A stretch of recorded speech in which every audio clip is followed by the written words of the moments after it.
皆さん、こんにちは。株式会社サルベシェの皆様、お元気でいらっしゃいますか？私たちも元気です。今、アヌニーを勉強を続けています。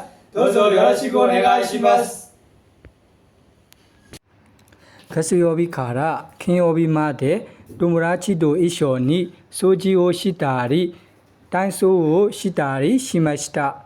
体操をするときは、腹筋とか歌の練習とかやりました。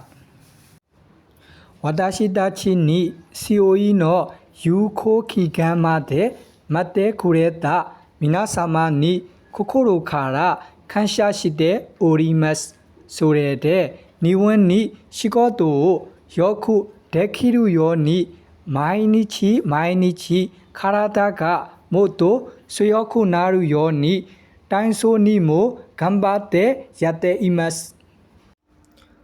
それに日本人の先生と一緒にアニュニの文法とか会話の時間にしりとりのゲームをすることとか日本についていろいろなことを勉強しています。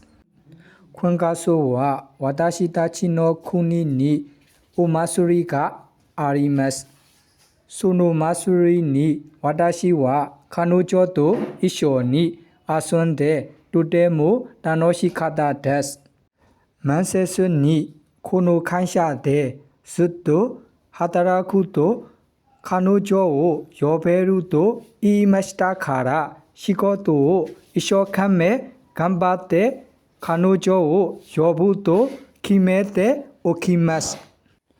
よろしくお願いします。今月の動画は以上です。私たちの動画を最後まで見てくれたのでありがとうございました。皆さん、お体に気をつけてお仕事を頑張ってください。私たちも日本で働けるために一生懸命頑張っています。どうぞよろしくお願いします。